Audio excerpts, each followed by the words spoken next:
श्री राधे राधे भक्तों, श्रीमद् भगवद गीता भाव मंथन कार्यक्रम प्रारंभ किया जा रहा है। आप लोगों ने कल श्रवण किया था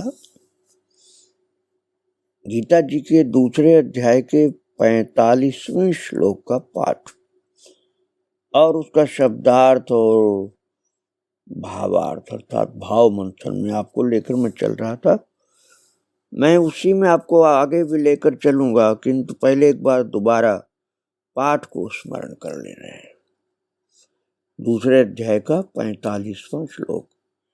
त्रैगुण्य विषया वेदा निस्त्रैगुण्यो भवार्जुन निर्द्वंद्वो नित्य सत्वस्थो निर्योगक्षेम आत्मवान। भक्तों, इस श्लोक की व्याख्या अर्थात भाव मंथन में मैं आपको ले चल रहा था, जिसमें प्रभु कह रहे त्रैगुण्य विषया वेदा अर्थात वेद का जो विषय है वो त्रिगुण से भरा हुआ। कर्म कांड, ज्ञान कांड, उपासना कांड, तो वो त्रिगुण से भरा हुआ तम रज सत। और भगवान अर्जुन को कहते हैं, भक्त अर्जुन तुझे त्रिगुण से नहीं गुणातीत अवस्था से ही मैं जोड़ना चाहता हूं, अर्थात निस्त्रैगुण्य भव अर्जुन। तो त्रिगुणातीत होने के लिए भगवान ने कहा, और महाराज इसके लिए सतो रजोगुण से भी मुक्त होने के लिए कहा। प्रभु केवल तमोगुण से नहीं, सतोगुण रजोगुण से भी मुक्त होने के लिए कहा। थोड़ा सा इस विषय को हम समझने की कोशिश कर रहे थे कि जो संसार है जो त्रिगुण से बना हुआ, उसमें त्रिगुण ही कारण होता है और संसार को स्वरूप कार्य होता है। मैंने मिट्टी से बना हुआ घड़ा और सोने से बने हुए अंगूठी की बात किया था।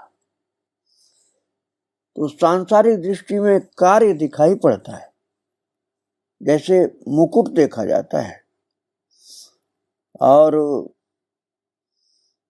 अंगूठी देखा जाता है, घड़ा देखा जाता है। घड़े में मिट्टी जल्दी नहीं कोई देखता, घड़ा ही देखता है। तो इसी प्रकार संसार के भोगों में त्रिगुण ही दिखाई पड़ते हैं।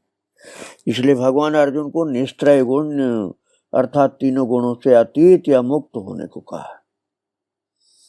अर्जुन को तीनों गुणों के भोगों से उपराम और अनासक्त होने के लिए प्रभु कह रहे हैं। इन भोगों की ओर मन का लगाव या अटैचमेंट नहीं होना चाहिए। न तो भोगों के प्रति तुम्हारा लगाव हो और न भोगों के साधनों में तुम्हारा मन लगना चाहिए, क्योंकि पहले ही प्रभु ने कह दिया था भोग ऐश्वर्य प्रसक्ता नाम तया परिच्छेद साम, और स्वर्ग परा जन्म कर्म फल प्रदाम ये भी कह दिया था। तो तब तुम निस्त्रैगुण्य हो जाओ और निर्द्वंद्व अर्थात द्वंद्वहीन बनो। द्वंद्व किसे कहते हैं? परस्पर विपरीत परिस्थितियों में विचलित होने को द्वंद्व कहा जाता है। जैसे सुख दुख, हर्ष शोक, ये सब द्वंद्व हैं। और सुख दुख में विचलित न हो, हर्ष शोक में विचलित न हो, सम्मान मिलने पर भी बुद्धि खराब न होने पाए, जो अक्सर हो जाती है। सम्मान ज्यादा मिलने पर बुद्धि खराब होती है। अपमान मिलने पर उत्तेजित हो जाते हैं, ऐसा भी नहीं होना चाहिए। तो फिर जो उत्तेजित हो जाता है अपमान मिलने पर, द्वंद्व से पीड़ित हो जाता है। भगवान कह रहे हैं निस्त्रैगुण्यो भव अर्जुन, अर्थात हे अर्जुन तुम निस्त्रैगुण्य हो जाओ, तुम निर्द्वंद्व हो जाओ। निर्द्वंद्व नित्य सत्वस्थो निर्योगक्षेम आत्मवान। तुमको द्वंद्व परेशान नहीं करेंगे जब तुम निर्द्वंद्व और निस्त्रैगुण्य हो जाओगे। तो प्रभु कहते हैं कि निर्द्वंद्व बनने के लिए मन की आदत डालनी पड़ेगी। जैसे शरीर की जैसी आदत डाल लो वैसी पड़ जाती है, वैसे मन को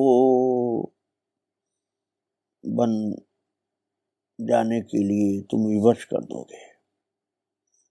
मन को जैसा बनाओगे वैसा ही मन विवश होकर बन जाएगा, अर्थात मन की आदत पड़ जाएगी निस्त्रैगुण्य होना, निर्द्वंद्व होना, मान अपमान से परे रहना, यही निर्द्वंद्व होना है।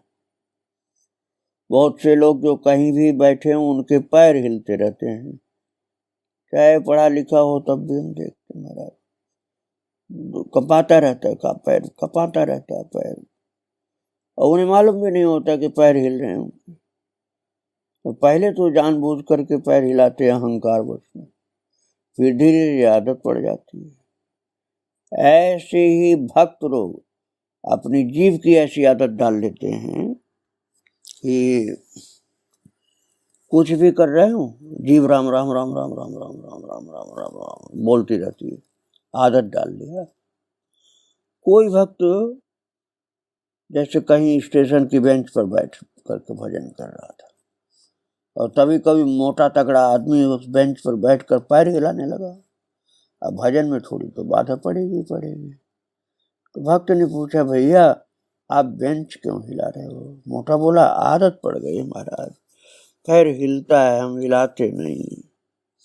ऐसे ही अपने मन को समझा करके न घबराने की आदत डाल लिया जाता है, निर्द्वंद हो जाता है। फिर उसका मन कभी घबराता नहीं, वो राजा हो जाए भिखारी हो जाए, कभी पास में 1 लाख रुपया थे, आज फूटी कौड़ी नहीं है, पर मन नहीं घबराता है। इसी को कहा जाता है निर्द्वंद्व होना।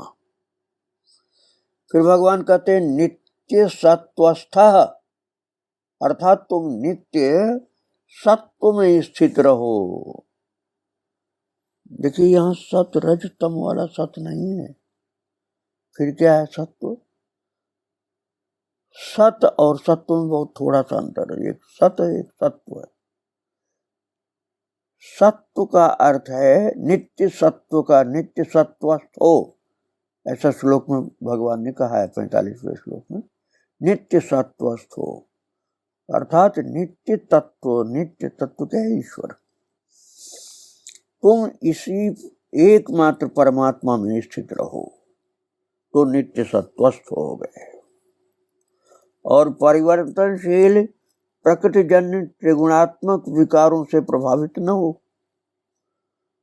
हानि लाभ, जय पराजय, हर्ष शोक, मान अपमान, सभी परिस्थितियों में एक समान रहो और अपने को नित्य सत्व अर्थात ईश्वर में स्थित रखो। निर्योगक्षेम आत्मवान,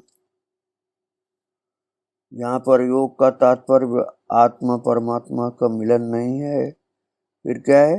योग का तात्पर्य व्यावहारिक है। निर्योगक्षेम आत्मवान, योग का तात्पर्य है अप्राप्त वस्तु की प्राप्ति। क्षेम का अर्थ है जो प्राप्त हो चुका उसको सुरक्षित रखना, कहीं खो न जाए, इसका भय रहता है। तो संसार में रहने वाला अर्थात अपनी प्रैक्टिकल लाइफ में इसी से परेशान रहता है, जो मिला नहीं उसको मिल जाए। 2 बातें उसके चिंतन में रहती, जो नहीं मिला है वो मिले, वो सब मिल जाए, और जो मिल चुका वो कहीं चला न जाए। तो सारा जीवन आदमी इसी चिंता में बिताता है, जो मिला नहीं मिल जाए, जो मिल गया वो छूट न जाए, चढ़ा नहीं बिछुड़ न जाए। यहाँ तक कि गलत चीजों को भी हाथ से नहीं जाने देता। जैसे कोई गलत संगत पड़ गई जिससे पतन हो रहा है, उसे भी नहीं छोड़ना चाहता। इसीलिए भगवान यहाँ कह रहे हैं निर्योगक्षेम। निर्योगक्षेम यहाँ आत्मवान का तात्पर्य है अपने ऊपर पूर्ण संयम रखने वाला। आत्मवान का मतलब आत्मवार मत समझना आप, आत्मवान का मतलब सेल्फ कंट्रोल वाला। अपने ऊपर पूर्ण संयम रखने वाला, अर्थात स्वयं का स्वामी है। स्वयं दासास तपस्वी न हो। साधक जो होता है स्वयं अपना स्वामी होता है। जैसे धन के स्वामी को धनवान कहा जाता है, वैसे आत्मा के स्वामी अर्थात अपने ऊपर स्वामित्व रखने वाले को आत्मवान कहा गया है।